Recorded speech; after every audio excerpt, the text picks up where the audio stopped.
Fala galera, hoje aqui no Biologia no Papel nós vamos falar dos fungos, esses seres que compõem o reino fungi, né? Vamos tratar aí de algumas características gerais, importância ecológica e econômica desses seres vivos, ok? Fazendo aqui a representação de um fungo, esse bem conhecido da gente, né, o Amanita muscaria, um fungo que aparece aí em vários lugares diferentes, né? Dentre eles o Mário, tem referências na Alice, no País das Maravilhas. Vamos lá, vamos pensar aqui quais são as características principais dos fungos.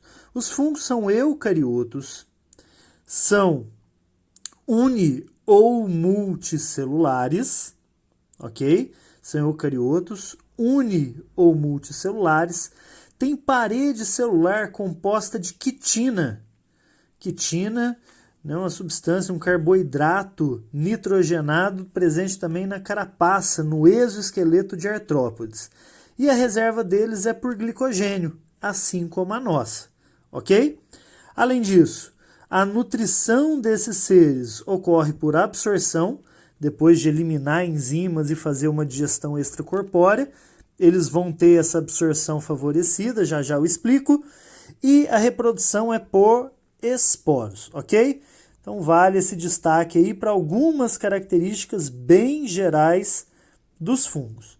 Beleza? Os fungos que são multicelulares, e multicelular eu estou considerando aqui um conceito, né, de um conjunto de células que não chega a formar tecido, os fungos multicelulares, eles formam o que a gente chama de hifas, né, que são ali um conjunto de células que vão formar um filamento achatadinho com uma grande área superficial, o que favorece a absorção de água, de sais, ok?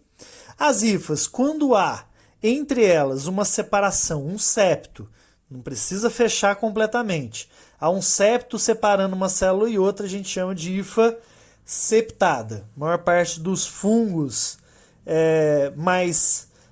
a maior parte dos fungos, né, os fungos mais complexos, têm hifas septadas.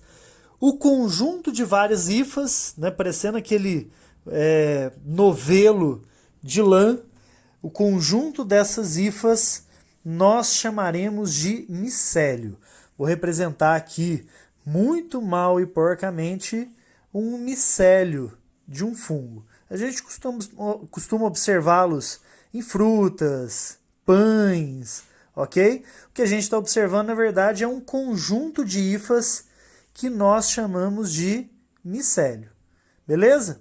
No caso do cogumelo, por exemplo, o chapéu do cogumelo, que a gente chama de corpo de frutificação, nada mais é do que um micélio reprodutivo, que vai produzir esporos sexuais ali.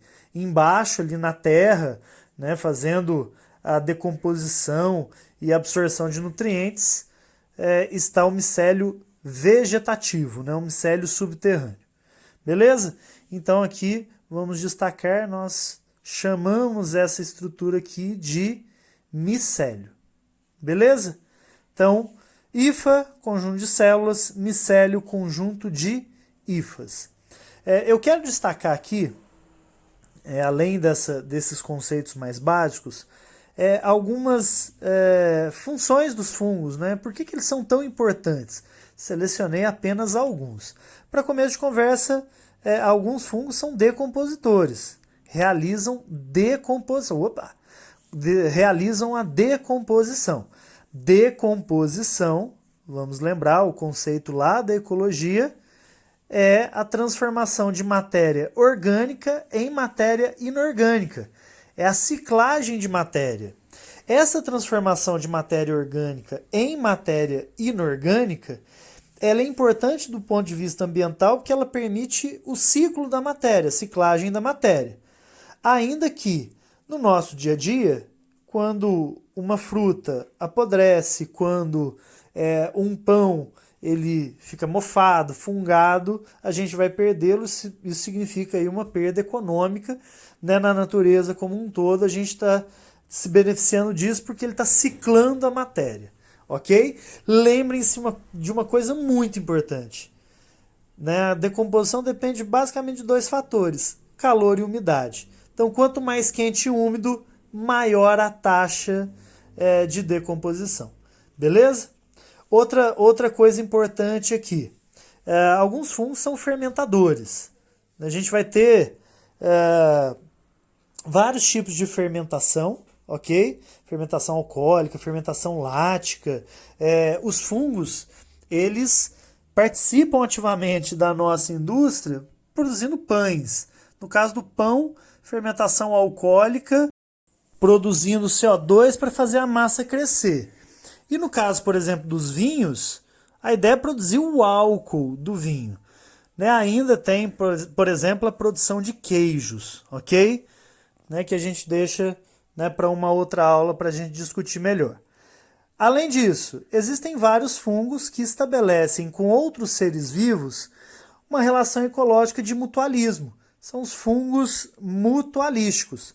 São aqueles, né, que estabelecem essas relações de mutualismo, que é uma relação de dupla troca, mais positivo para ambos, e que é uma relação em que há uma interdependência entre esses organismos.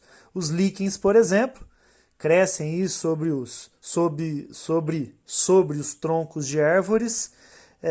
Os líquens, eles são formados por algas e fungos, ou cianobactérias e fungos. A alga dá matéria orgânica para o fungo em troca dá água e sais para a alga. Ok? Então, essa é uma outra importância. Tem outros exemplos, né, de atuação dos fungos. Ok? Vou só citar aqui alguns, né, que a gente pode ver no nosso dia a dia. Né? Você tem, por exemplo, alguns fungos que são extremamente tóxicos, são chamados de fungos alucinógenos. A gente pode citar alguns cogumelos, como a manita, o LSD, que é derivado do ácido lisérgico.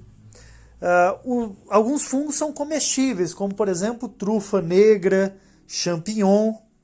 E alguns fungos estão relacionados à produção de antibióticos, como é o caso da penicilina, que é um fungo, aliás, que é uma substância retirada de um fungo chamado penicílio.